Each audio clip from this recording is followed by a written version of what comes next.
Hey community, Frank here. As we're approaching the CrossFit Games for 2025, I want to talk about the upcoming rumored announcement that there's a buyer for CrossFit. The rumors I've heard from multiple sources are that it is a company called Bsport out of the UK. Bsport, in the research I've done, is a small company.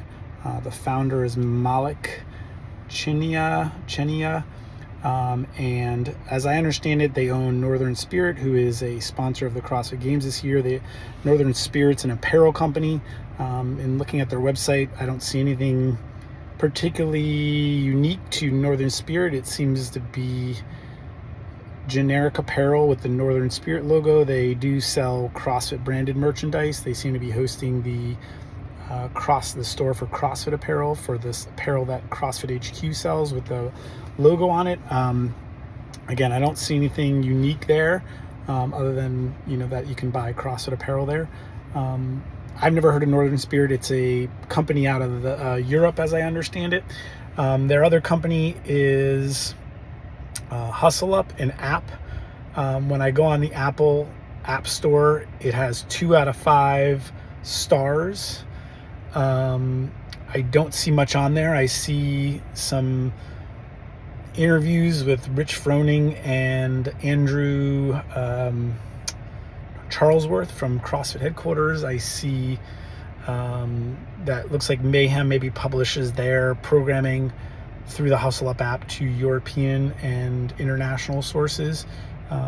We get ours, we follow Mayhem programming and get it through the SugarWOD app in the US. So I don't know, maybe Hustle Up is bigger in Europe, but I mentioned this in my previous videos, that there's no indication that the company Bsport or Malik can afford to purchase the company for $220 million. And so I think it's a serious and valid concern, and I think all affiliates should be aware and concerned.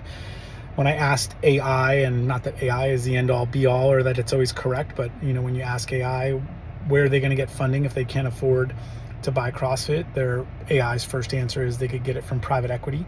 And this is the exact model that we saw with Eric Rosa. Eric Rosa didn't have enough money to buy it from Greg, and so he brought on funding from private equity, and that funding from private equity resulted in private equity forcing the company to be ran to maximize profits and return for their shareholders. And this is a very real and valid concern. And all the people that are really excited about who Malik is, I don't know him. There's been a couple big names, namely Rich Froning and Daniel Chaffee, who have met with him and been impressed. Greg even mentioned that, well, I guess Greg heard of him through Daniel Chaffee, and Daniel Chaffee spoke well of him. I will keep my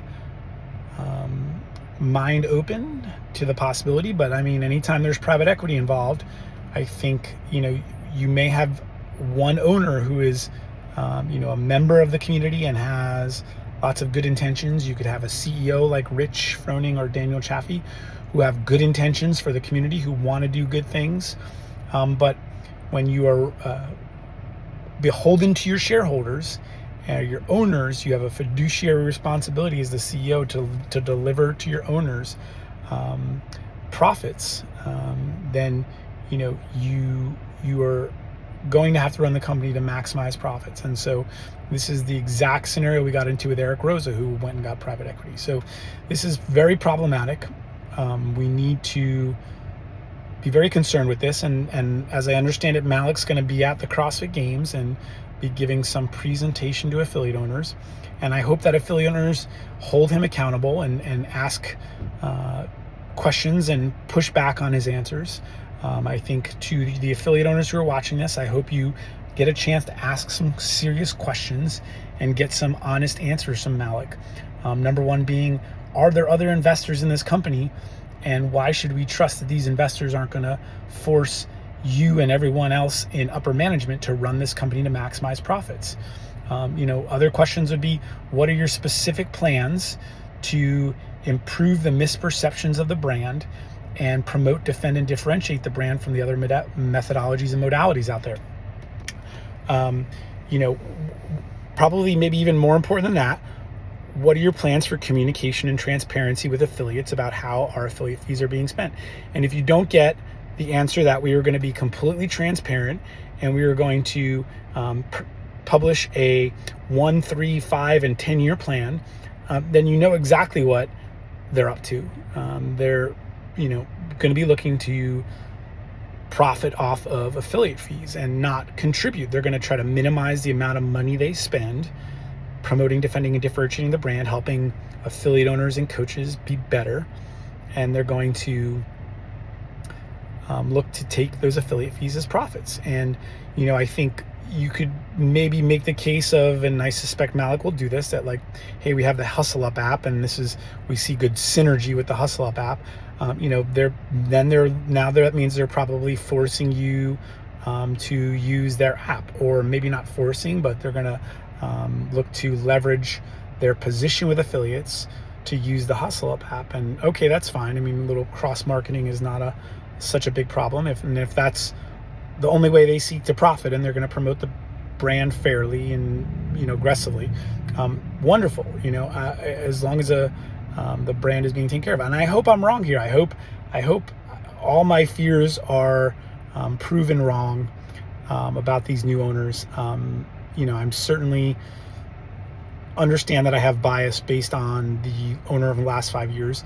Fact is, I don't think CrossFit can survive another 5 years, and I'm not really willing to take the risk that these guys who are likely going to promise the world to affiliates are not going to deliver. And again, there will likely be people who have good intentions. I think largely Rich Frowning and Daniel Chaffee are those people. They want to see CrossFit and the community succeed. They love the CrossFit community. I have no doubt that they do. I think they may be a little naive, and I encourage Rich and Daniel, if you're going to get involved any further and endorse this new owner, I encourage you to make sure you know all the information, and even talk to Don about his experience being a corporate executive for private equity owned company.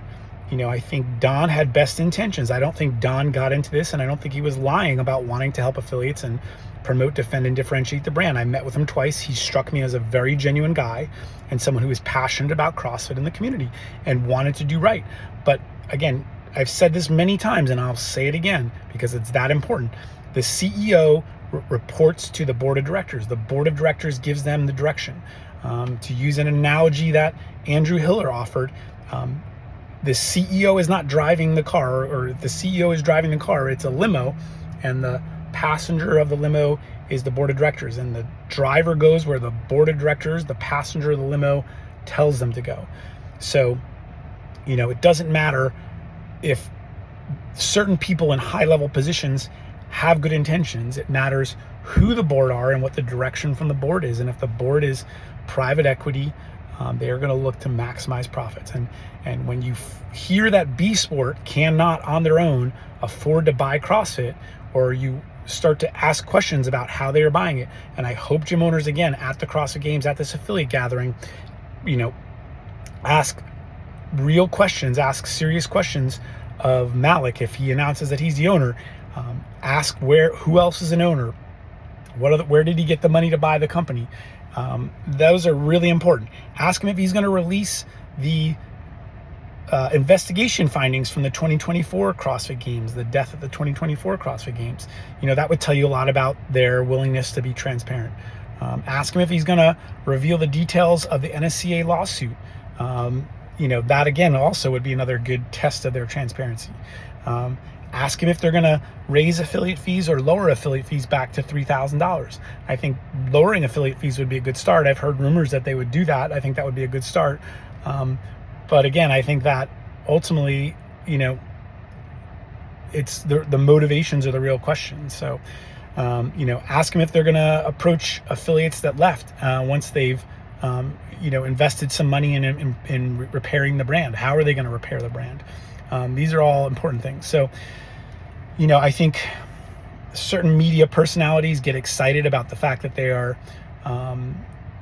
talking to the new owners, and and that access is something they want for their clicks, for their video channels. They want access to High Level HQ. They have built their channel around CrossFit and the CrossFit ecosystem. And so, when the new owner reaches out to them and seems interested in talking to them, that's very exciting for them.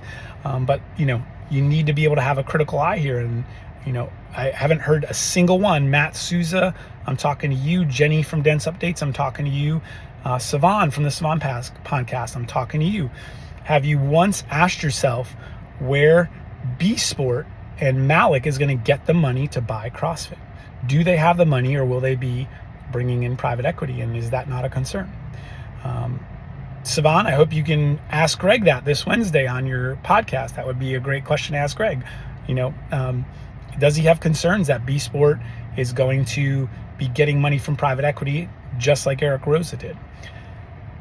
Anyway, we're going to still be doing what we're doing. We're still forming our nonprofit. We are getting our brand trademark now. We're hoping to make an announcement in the coming weeks, maybe right before the CrossFit Games, what that new brand will be. I love the new brand, and I think you'll all be excited about it. It gets back to the roots of CrossFit. So looking forward to it, announcing that. If you are interested in getting on our email list, it doesn't commit you to anything other than getting emails from us, and there's a link to unsubscribe at the bottom of all of them. If you are, all of your communication with us will be kept confidential, and you will get an email from us if you email us with your name, phone number, email address, as well as the name of your gym and number of years affiliated and your current affiliation status.